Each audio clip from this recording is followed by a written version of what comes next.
너는 아침 출근길 지하철에서 커피를 들고 서 있다. 화면 속 뉴스 자막은 조용하지만 한국 경제 성장률이 2.0%라는 숫자가 반복해서 흘러간다. 이 수치가 내 통장과 무슨 상관이 있을지 지금은 잘 느껴지지 않는다. 지하철은 제 시간에 도착하고 사람들은 평소처럼 휴대폰을 내린 채 고개를 숙인다. 하지만 이 점영 퍼센트라는 성장률은 정체가 아니라 방향의 변화일 수 있다. 너는 이 속도가 멈춤인지 아니면 미끄러짐인지 스스로에게 묻게 된다. 너의 월급은 아직 들어오고 있고 카드 결제도 문제없이 승인된다. 그래서 위협은 보이지 않는다. 적어도 지금 이 순간에는 위험은 항상 소리가 없을 때 시작된다. 2.0%는 실패처럼 들리지 않는다. 오히려 관리된 숫자처럼 통제 가능한 범위처럼 느껴진다. 하지만 숫자는 종종 감정을 숨기는 가면이 된다. 잠시 눈을 들어 주변을 보라고 스스로에게 말해본다. 상가 공실 안내문, 할인 배너, 조용해진 점심시간에 식당이 겹쳐 보인다. 이런 장면은 아직 위기라는 이름을 달고 있지 않다. 너는 과거를 떠올린다. 모두가 괜찮다고 말하던 시기를. 그때도 숫자는 안정적이었고 설명은 충분해 보였다. 문제는 설명이 끝난 뒤에 시작되었다. 성장률 2.0%는 결과가 아니라 조건일 수 있다. 이 조건 위에서 가계와 기업 그리고 금융시장이 동시에 균형을 유지해야 한다. 균형은 항상 조용히 무너진다. 지금은 아직 포트폴리오 이야기가 아니다. 먼저 너의 소비, 너의 저축, 너의 대출부터 영향을 받는다. 작은 변화는 늘 개인의 일상에서 먼저 나타난다. 이 숫자가 왜 지금 등장했는지, 왜 이 시점인지에 대한 설명은 아직 나오지 않았다. 하지만 타이밍은 우연처럼 보일 때 가장 위험하다. 곧 연결고리가 드러난다. 너는 아직 불안하지 않다. 단지 약간의 이질감을 느낄 뿐이다. 정상처럼 보이는 풍경 속에서 무엇이 어긋나고 있는지 관찰하라는 신호가 켜진다. 2.0%가 시작에 불과할 가능성은 얼마나 될까? 너는 왜 하필 지금 이 점영 퍼센트라는 숫자가 등장했는지 궁금해지기 시작한다. 경제는 늘 숫자를 만들어냈지만 어떤 숫자는 시대를 드러낸다. 지금은 그중 하나일 가능성이 있다. 겉으로 보면 세계는 여전히 돌아간다. 수출은 완전히 멈추지 않았고 기업 실적도 일부는 선방해 보인다. 그러나 속도를 줄인 엔진은 소음을 내지 않는다. 여기서 중요한 것은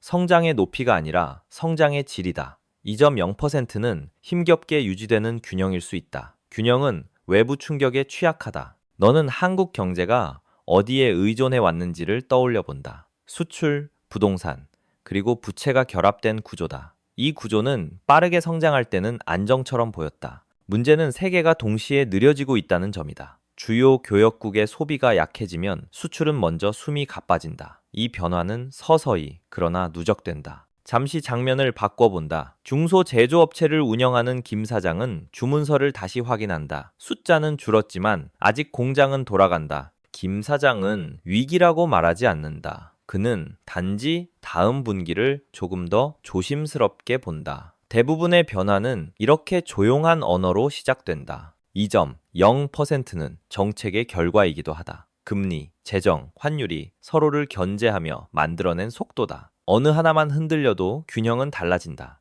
너는 여기서 한 가지를 관찰해야 한다. 정책이 완충장치처럼 보일 때 그 여력은 이미 사용되고 있을 가능성이 있다. 다음 충격을 흡수할 공간은 줄어든다. 아직 시장은 공포에 빠지지 않았다. 그래서 더 많은 위험이 뒤에 숨어 있다. 다음에는 이 구조가 어떻게 만들어졌는지로 시선을 옮기게 된다. 이제 시선을 더 뒤로 돌려야 한다. 이 구조는 하루아침에 만들어지지 않았다. 오히려 너무 오랫동안 성공적이었기 때문에 문제로 보이지 않았다. 너는 과거 고성장 시기의 기억을 떠올린다. 수출은 늘었고 집값은 오르며 부채는 성장의 연료처럼 사용되었다. 그때 위험은 효율이라는 이름으로 가려졌다. 이 시스템의 핵심은 단순하다. 빚을 내서 자산을 사고 자산 가격 상승으로 다시 소비와 투자를 늘리는 방식이다. 움직일 때는 매우 빠르다. 문제는 속도가 줄어들 때 나타난다. 자산 가격이 멈추면 부채만 남는다. 이때부터 균형은 계산이 아니라 심리에 의존하게 된다.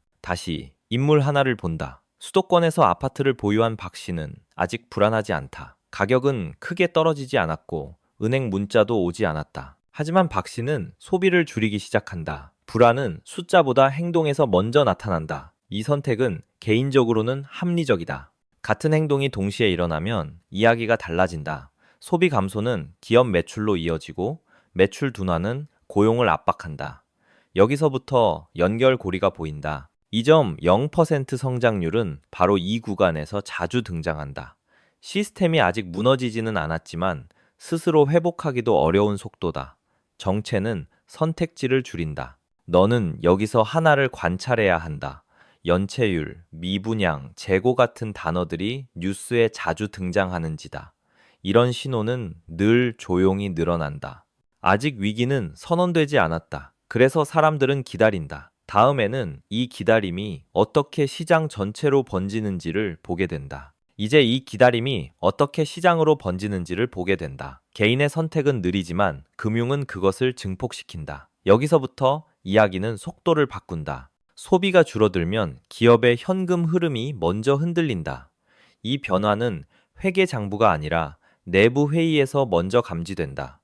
투자 보류라는 단어가 조용히 등장한다. 투자 보류는 곧 고용 조정으로 이어질 수 있다. 처음에는 신규 채용을 멈춘다. 그 다음은 계약 연장이다. 다시 한 인물을 본다. 금융회사에서 일하는 이 대리는 아직 해고를 걱정하지 않는다. 하지만 팀의 목표치는 이미 낮아졌다. 목표치 하향은 위험 회피를 부른다. 대출 기준이 조금 더 까다로워지고 만기는 조금 더 짧아진다. 이 작은 조정이 시장 전체에 전달된다. 이것이 바로 연결 효과다. 한 지점의 보수성은 다른 지점의 자금 부족으로 이어진다. 유동성은 늘 한쪽에서 먼저 마른다. 여기서 관찰해야 할 것은 자산 가격이다. 급락이 아니라 거래량 감소, 호가 간격 확대 같은 미세한 변화다. 시장은 항상 경고를 속삭인다. 2.0% 성장률 구간에서는 이런 현상이 자주 겹친다. 모두가 버티고 있지만 아무도 공격적으로 움직이지 않는다.